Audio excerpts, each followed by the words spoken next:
No, you have to leave your current job and look for a new one. Write a letter to a friend. In your letter, explain why you want to leave your current job. Describe what kind of job you're looking for. Ask for some help or advice. Good. So this is a typical informal letter question for the IELTS General Writing Tax 1. You will observe that they said write a letter to a friend. That will help you to know that it is an informal letter. Because an informal letter, they will not say write a formal letter or write an informal letter. No. The recipient, the person you will write it to that will receive it, will dictate the type of letter you are writing. And since this is to a friend, that means it's an informal letter, which is written to maybe relatives, friends, acquaintances, colleagues, and what have you. If you note, they said in your letter, there are about 3 things. In fact, in the real exam, it comes in bullet points. But when I sent it, the bullet points has disappeared. Explain the first one. Explain why you want to leave your current job. 2. Describe what kind of job you are looking for. And the third one, ask for some help or advice. So these are the areas of concentration in the body of the letter. But you can just mention this briefly by way of paraphrasing in the last part of the introduction. In the last part of the introduction, those points you can just summarize them in one sentence or two. Just in one sentence. Like maybe the purpose, let me look at it again. The purpose of writing this letter to you is to explain, that I have finally decided to leave. Okay. So the main reason for writing this letter is to explain to you that I have finally decided to leave that my banking job, which you knew I engaged in while you were here in Nigeria. Then I will also want to seek for your advice or assistance in looking for another job. That may just be the summary of the aim or purpose of writing your letter in the first paragraph. It's just to whet the appetite of the person on what to look out for in your letter.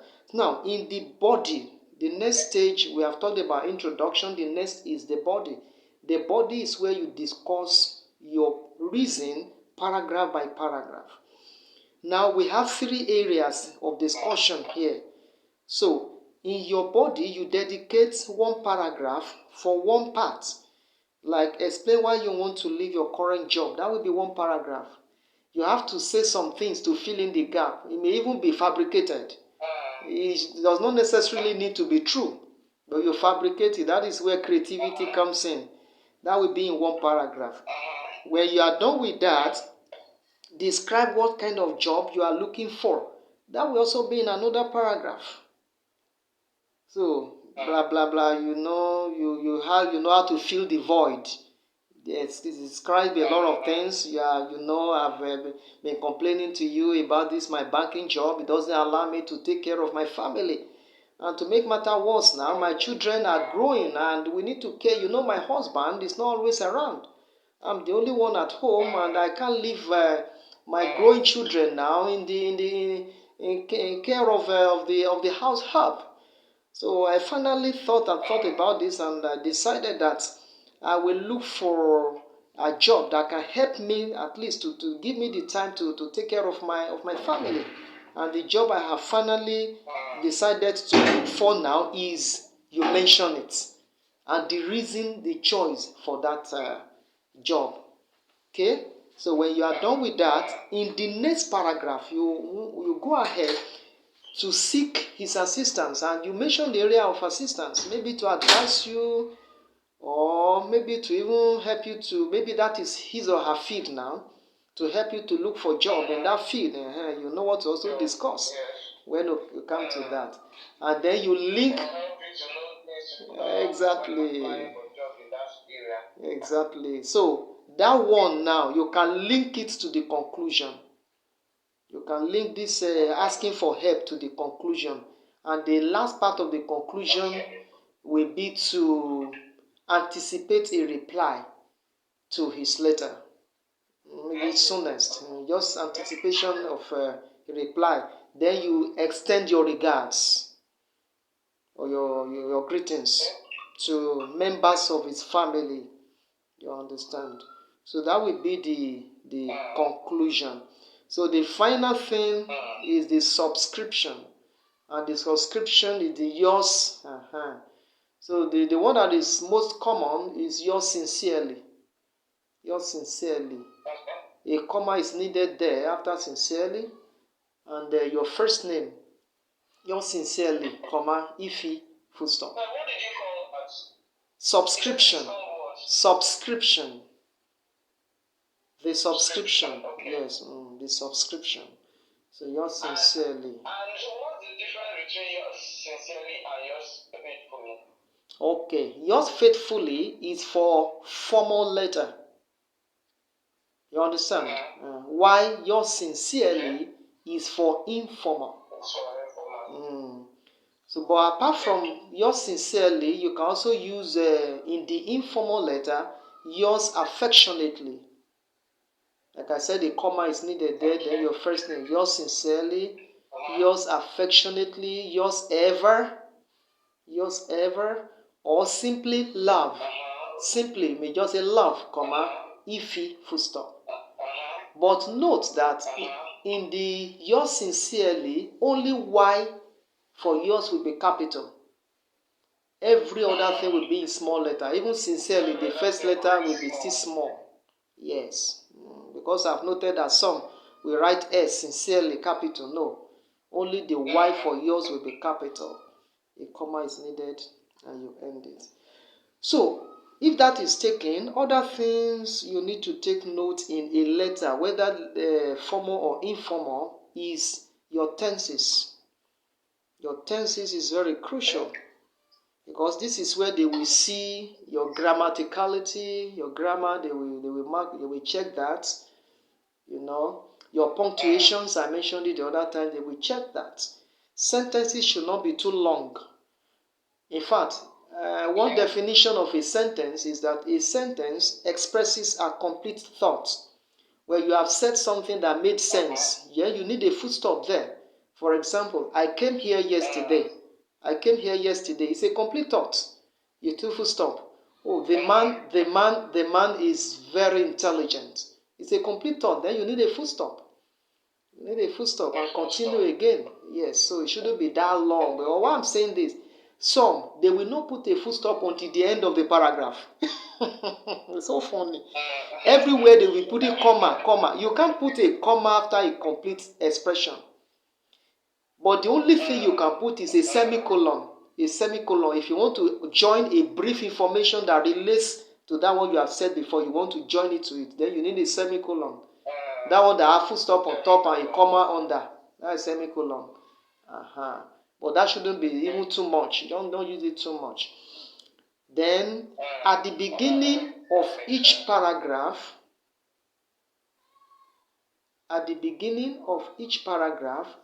you can also use what is called transition words. Transition words include maybe to begin with or first. Don't use this first, secondly, thirdly. It's boring. It's trite. It's an archaic expression of writing.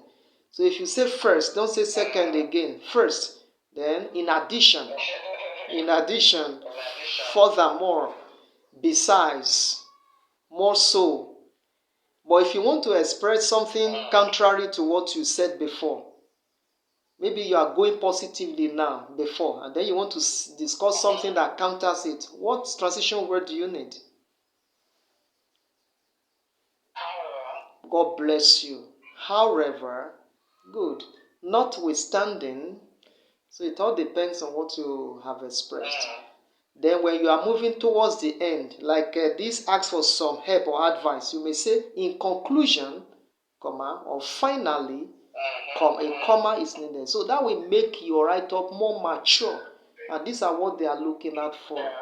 Many people have problem in IELTS with this writing. Some will even meet us for writing alone, because they've been written that way.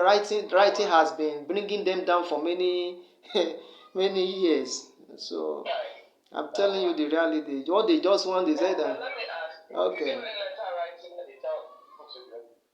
And that's it. Letter writing is tax 1 for the general training. The tax 2 is essay writing. Essay writing. But part of what I'm discussing now, like the introduction, body, conclusion, your transition word at the beginning of each paragraph, you even need them more in the essay. You need them more, because even the mark in the essay writing is more than that of the letter writing. You understand? Yes.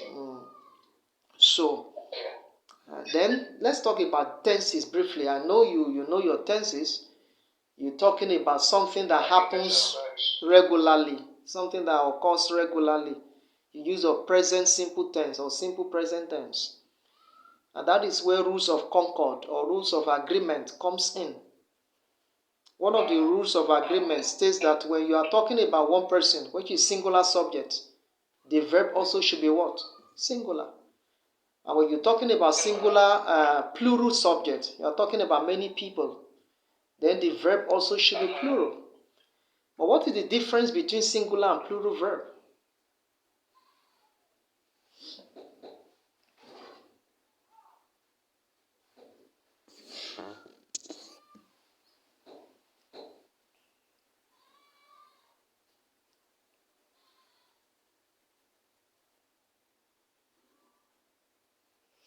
Okay, I was saying that some are somehow complicated. What's the difference between go and goes? The go without es and the go without and the go with es. Then talk and talks. Talk without s and talk with s. What's the difference? Okay, so that one is complicated. That's why I say it's somehow complicated. The one that go with singular subject. Okay. Like goes to the market. Very good. Very good. Good. An action verb with s or es is singular. And it will go with what? A singular subject. He goes there always. Good. One of the boys. One boy. Good. One of the boys has hurt his leg.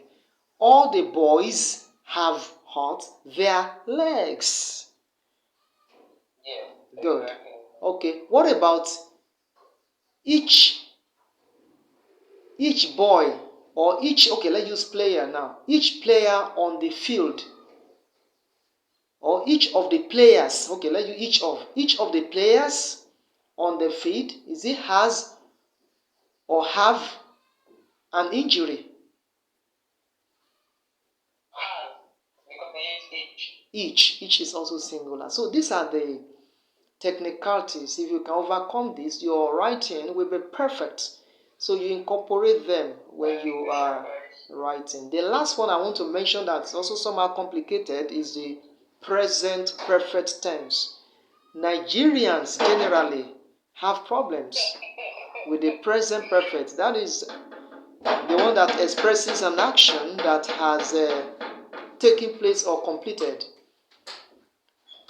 So we say he has went away, and we say it repeatedly.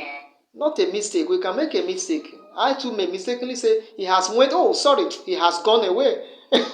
You understand? But when someone repeats something repeatedly, he has went away. I say he has went away. That means the person doesn't even know. But that one is still somehow simple. Let me ask you of some.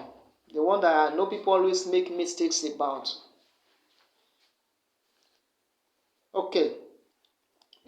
The bird has dashed away. The verb there is fly. What is the correct form of the verb there? The bird flown. God bless you. Okay, the battle has just dashed. Is it began, or what? The battle has just begun. Good. Present tense begin, past tense began, and the perfect form is begun. So once you use has or have, you can't come back to past tense again. You go to the perfect. For example, yeah. I remember that. We have grown. We have grew, or some say we have grew vegetable. We have grown vegetables in our garden. You can simply say we grew vegetables in our garden last year. This year we've already grown vegetables. Another serious one that may always makes me laugh is the tear. Tear. Can you construct a sentence with tear in the perfect form? Tear, to tear something. To tear something. Construct a sentence. Exactly. He has torn the paper. I even have some English colleagues that will even make mistakes. That make mistakes in this aspect. So say it has teared, it has teared, it has torn. Different things. It has torn. Some will say it doesn't sound correctly. I say grammar is not diction now. It's not phonics. It's not about sound. It's about the grammaticality, the roots of grammar. So I'm impressed. That's good. So in your essay, especially, you take note of all of this. What did you study? Computer science. Good. Anyway, some people have that these gifts in English. Yes. The background. That's good. It's a background. Some people will ask me this or that. I say, well, it's not about, maybe I studied English actually, but it's not about study. I even I corrected some of my lecturers then, I remember. So I had a very good background. Yeah. It's a background. Exactly. That's one advice I give people. Even at home, I don't lower the standard of my English. Yes, with my children, with my wife. Yeah.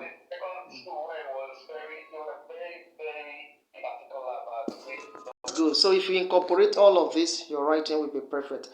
So let's quickly go through the formal. The formal. We have just finished informal. The formal. So like I mentioned earlier on, there is no address for the purpose of this exam. You go to the salutation. And the salutation, they will even write it in the question. For the formal, they will say, start with dear sir or madam. They will write it among the question. So dear sir or madam. But remember, the S for sir will be capital, and the M for madam will also be capital.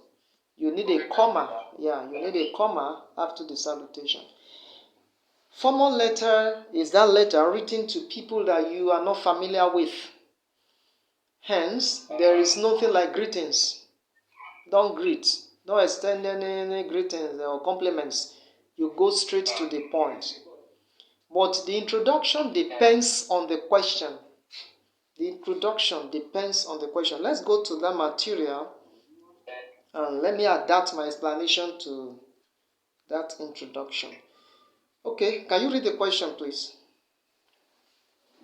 The question is, you forgot your bag in the gym, and the gym management announced that it will be closed for a week for some renovation. You need your bag as it has important things in it. Write a letter to the manager of the gym in your letter. Introduce yourself and describe your position. Give them the description of your bag and tell them what you want them to do. Good. So as you can see here that you are asked to write to the manager of the gym. So that means it is a formal letter. So in your introduction now, what is the first step there? Or what to do in your letter? What's the first step? I think the first step will be to introduce yourself. And describe your position. So the first thing there, after dear sir or madam, is to introduce yourself straight away.